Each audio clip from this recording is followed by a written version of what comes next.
नमस्कार जोहार। आज हम लोग पढ़ेंगे सल्तनतकालीन स्थापत्य कला एवं चित्रकला। तो आइए पढ़ते हैं। पहला, सल्तनतकालीन स्थापत्य कला। सल्तनतकालीन स्थापत्य कला में इंडो इस्लामिक शैली कहा जाता है। क्या कहा जाता है? इंडो इस्लामिक शैली। इंडो शैली जो बनता है, भारतीय शैली बनता है, उसमें क्या बनता है? स्तंभ एवं शक्ति, जिसे कहते हैं हम लोग पिलर और निंटर से स्टाइल। जैसे पिलर में हमारे निंटर स्टाइल बनते हैं, पहले हम लोग घर बनाते हैं, क्या बनता है? निंटर करते हैं, ये निंटल हो गया। उसके बाद हम लोग करते हैं ये छत ढालते हैं, इसको करते हैं भारतीय शैली। और दरवाज़ा के पास जो इस तरह जो करते हैं गोल, ये जो गोल करते हैं हम लोग दरवाज़ा के पास, क्या इस तरह जो गोल करते हैं दरवाज़ा के पास, इसको कहते हैं हम लोग इस्लामिक शैली। और इसको कहते हैं गुबंद। ये गुबंद मस्जिद में देखते होंगे, इसे गुबंद कहा जाता है। इसे कहते हैं मेहराब एवं गुम्बद शैली। इसको कहते हैं मेहराब और इसको कहते हैं गुम्बद। इसे कहते हैं आर्च एवं डोम स्टाइल। आगे बढ़ते हैं हम लोग। कुतुबुद्दीन ऐबक। कुतुबुद्दीन ऐबक ने क्या क्या स्थापत्य कला के तहत निर्माण किया, वो पढ़ते हैं। तो कुतुबुल इस्लाम मस्जिद का निर्माण किया। किसका? पहला कुतुबुल इस्लाम मस्जिद का निर्माण करता है। और ये निर्माण करता है, ये तुर्कों की प्रथम मस्जिद होता है। किसका? तुर्क लोग थे, मतलब जितना सल्तनत कालीन थे सब के सब तुर्की से आए थे, इसलिए इसे तुर्की कहा जाता है। ये तुर्कों की प्रथम मस्जिद कौन था?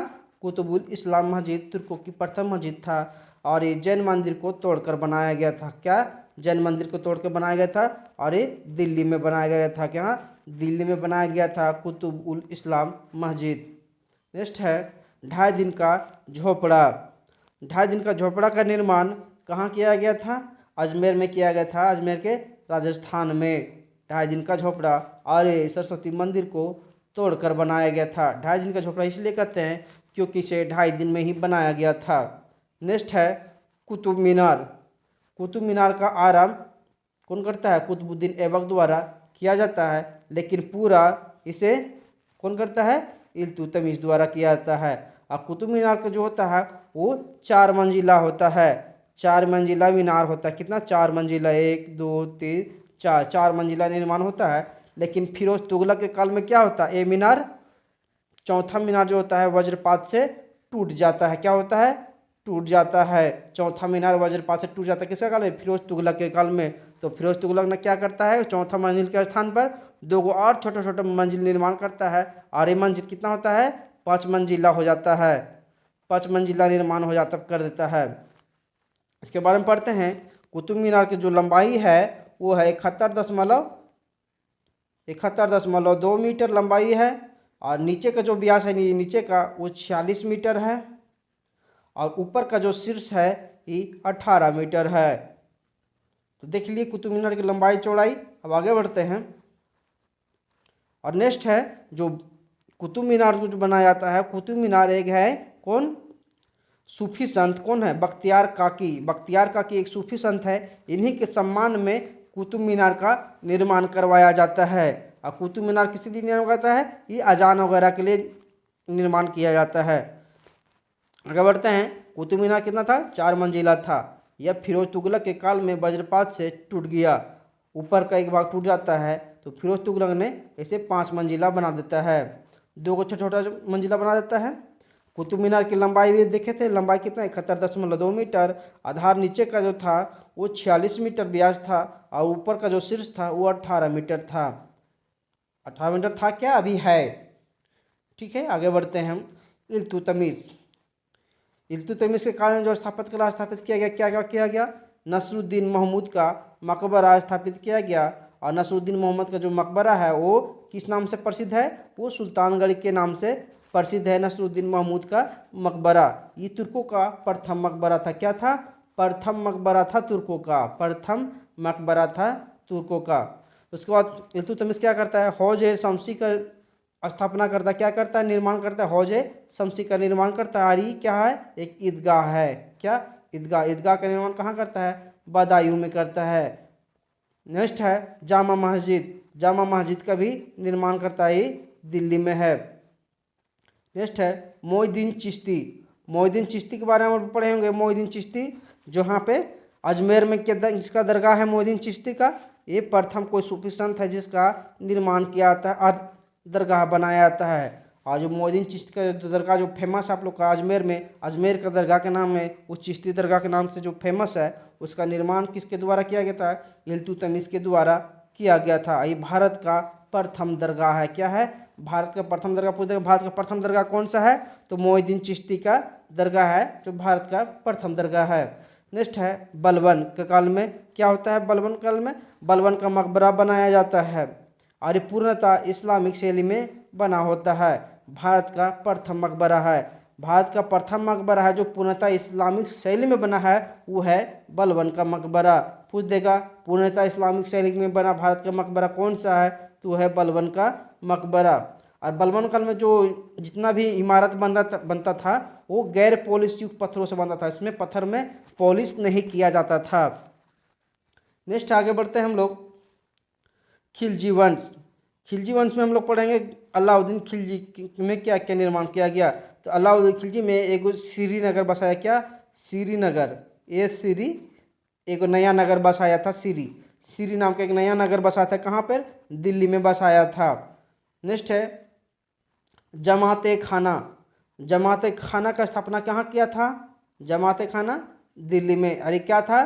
पूर्णतः इस्लामिक शैली में बना था। भारत का प्रथम मस्जिद था। भारत का प्रथम मस्जिद जिसने जो पूर्णतः इस्लामिक शैली में बना है तो है जमात खाना मस्जिद। कहाँ है? जमात खाना दिल्ली में। ये क्या है? पूर्णतः इस्लामिक शैली में बना है। दूसरा क्या है? भारत का प्रथम मस्जिद है जो पूर्णतः इस्लामिक शैली में बना है। उसके बाद है अलाई दरवाज़ा। अलाई दरवाज़ा का निर्माण कौन करता है? अलाउद्दीन खिलजी करवाता है। ये जब दक्षिण को विजय करके आता है, दक्षिण को जीत कर आता है, तो उसी को उपलक्ष्य में, उसी को खुशी में अलाई दरवाज़ा का निर्माण करता है दिल्ली में। अलाउद्दीन काल में जो खिलजी वंश का जो भवन होते हैं वो क्या होते हैं? छोटे छोटे होते हैं। वहाँ का जो भवन होते हैं छोटे होते हैं और वहाँ के जो भवन बनते हैं वो पॉलिश युक्त पत्थरों का होता है। वहाँ के जो पत्थर होते हैं वो पॉलिश किए हुए होते हैं। आगे बढ़ते हैं हम लोग तुगलक वंश। तुगलक वंश में क्या पढ़ेंगे? गयासुद्दीन तुगलक। गयासुद्दीन क्या करता है? गयासुद्दीन तुगलक के काल में मकबरा, ये प्रथम मकबरा क्या गया जिसमें संगमरमर का गुंबद का प्रयोग किया गया है। ये जो था ना ये वाला गोल वाला, ये इसको कहते हैं गुंबद। इसमें संगमरमर का प्रयोग किया गया था। वो गयासुद्दीन तुगलक का मकबरा था जिसमें संगमरमर का प्रयोग किया गया था गुंबद में। किसमें? ये वाला गुंबद में। ये जो गुंबद है इसमें संगमरमर पूरी तरह से जड़ा गया था। और ये किसका मकबरा था? गयासुद्दीन तुगलक का मकबरा था। भारत का प्रथम मकबरा जिसमें संगमरमर का प्रयोग किया गया है। नेक्स्ट है मोहम्मद बिन तुगलक। मोहम्मद बिन तुगलक क्या करता है? जहांपना नगर बसाया। क्या बसाया? जहांपना नगर बसाया। कहाँ? दिल्ली में। उसके बाद आदिलाबाद का किला भी बनाया। कौन? मोहम्मद बिन तुगलक द्वारा आदिलाबाद का किला भी बनाया जाता है। अगर आप लोग को मेरा वीडियो अच्छा लग रहा हो तो इसे आप लोग सब्सक्राइब करना एकदम ही ना भूलें और इसे लाइक करें और शेयर भी कर दें। नेक्स्ट है फिरोज तुगलक। फिरोज तुगलक इसे तो महान निर्माता कहता है। बहुत सारा निर्माण करवाया था फिरोज तुगलक द्वारा। सर्वाधिक भवनों का भी निर्माण किया था इसके काल में और नहर का भी अधिक निर्माण किया था इस फिरोज तुगलक ने। लेकिन फिरोज तुगलक क्या था? एक धर्मांध था, क्रूर शासक था। ये हिंदू मंदिरों को तोड़ ताड़ कर गया था बहुत जगह। हिंदू मंदिर में जैसे तोड़ किया था, पुरी का जगन्नाथ मंदिर तोड़ा था, हिमाचल प्रदेश का वहाँ का कांगड़ा मंदिर है, ज्वाला देवी का जो मंदिर है उसके भी तोड़ा था फिरोज तुगलक ने। आगे बढ़ते हैं फिरोज तुगलक फिरोज शाह क्या ये निर्माण क्या बनाया था? मदरसे का भी निर्माण किया था। क्या? मदरसा का भी निर्माण किया था। मदरसे का भी ये निर्माण करता है। उसके बाद ये क्या करता है? मस्जिद बनाता है। कौन कौन सा मस्जिद बनाया? एक काली मस्जिद बनाया। काली मस्जिद किसे बनाया जाता है? फिरोज तुगलक बनाया काली मस्जिद। कितमान मस्जिद बनाया। क्या? कितमान मस्जिद बनाया। खिदकी मस्जिद बनाया। उसके बाद ये कुछ मकबरा भी बनाता है। खाने जहाँ तेलांगनी का मकबरा बनाता है। क्या? खाने जहाँ तेलांगनी का मकबरा बनाता है जो भारत का प्रथम अष्टकोणीय मकबरा है। अष्टकोण में है, इस तरह अष्टकोणीय मकबरा है। इस तरह जो अष्टकोण है ना ये अष्टकोणीय मकबरा है। वो किसका है? अष्टकोणीय मकबरा। खाने जहांगीर का तेलंगाना कैसा है? अष्टकोणीय मकबरा। पूछ देगा अष्टकोणीय भारत का अष्टकोणीय मकबरा कौन सा है? तो खाने जहांगीर का मकबरा है। नेक्स्ट पढ़ते हैं भवन। इसका भवन कैसा हुआ करता था? इसका भवन बहुत बड़ा बड़ा हुआ करता था, विशाल भवन हुआ करता था। अलंकृत भवन हुआ करता था। फिर उस तुगलक के काल में, तुगलक वंश के काल में इसका जो भवन होता था बहुत बड़ा बड़ा हुआ करता था और अलंकृत भवन हुआ करता था और ढलवां दीवारों का प्रयोग किया जाता था। नेक्स्ट है सैयद वंश। सैयद वंश खिज्र खां का मकबरा। खिज्र खां का मकबरा क्या था? संगमरमर एवं काले पत्थर से निर्मित किया गया था। ये क्या? संगमरमर एवं काले पत्थरों से निर्मित किया गया था। पहला जो मकबरा है जिसमें संगमरमर के साथ साथ काला पत्थर का भी प्रयोग किया गया था, किसका था? खिज्र खां का मकबरा, जिसमें काला पत्थर के साथ साथ संगमरमर का प्रयोग किया गया था। उसके बाद नेक्स्ट है मुबारक शाह का मकबरा। मुबारक शाह का मकबरा कहाँ है? दिल्ली में। और मोहम्मद शाह का मकबरा भी दिल्ली में है। मुबारक शाह और मोहम्मद शाह, ये दोनों का जो मकबरा है ये दिल्ली में इसका निर्माण किया गया है। नेक्स्ट है लोधी वंश। ये बहलोल लोधी, लोधी वंश का संस्थापक भी बहलोल लोधी हैं और ये पहला गैर तुर्क है। ये लोधी कहाँ के थे? ये लोग अफगानी थे। बहलोल लोधी तथा सिकंदर लोधी का मकबरा का निर्माण किया गया था। इसमें क्या था? दोहरे गुंबद का प्रयोग किया गया था। बहलोल लोधी और सिकंदर लोधी जो मकबरा था जिसमें दोहरे गुंबद का प्रयोग किया गया था। क्या था? कैसा था गुंबद? ऐसा था गुंबद, एक पूरे ऐसे गोल था और ये फिर यहाँ ई ऐसा नहीं था, ये हमारा हो गया भारतीय शैली। ई पूर्णतः ऐसे गोल था यहाँ पर भी, इसी को कहा जाता है दोहरे गुंबद शैली। दोहरे गुंबद शैली का जो मकबरा बना था वो किसका बना था? बहलोल लोधी और सिकंदर लोधी का मकबरा बना था, जो क्या था? दोहरे गुंबद का शैली था। दोहरे गुंबद का प्रयोग किया गया था बहलोल लोधी और सिकंदर लोधी के मकबरा में। ये क्या था? भारत का प्रथम मकबरा जिसमें दोहरे गुंबद का प्रयोग किया गया है। क्या है? भारत का प्रथम मकबरा जिसमें दोहरे गुंबद का प्रयोग किया। एक गुंबद ए हो गया और एक गुंबद ए हो गया, ये दोहरे गुंबद, इसी को कहते हैं दोहरे गुंबद। दोहरे गुंबद का प्रयोग किया गया था किसका? सिकंदर लोधी और बहलोल लोधी के मकबरा में दोहरे गुंबद का प्रयोग किया गया था। उसके बाद पढ़ते हैं मोड़ मस्जिद। मोड़ मस्जिद क्या? मोड़ नहीं है, मोड़ है, ठीक है।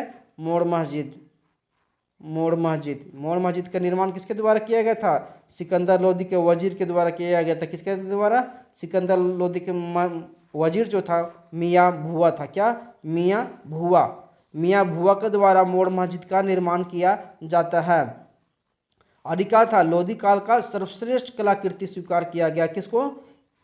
मोड़ मस्जिद को लोधी काल का सर्वश्रेष्ठ कलाकृति स्वीकार किया। बहुत सारा इसमें कलाकृति दिखाया गया, इसलिए लोधी वंश का सर्वश्रेष्ठ कलाकृति इसे स्वीकार किया था। किसे? मोड़ मस्जिद को।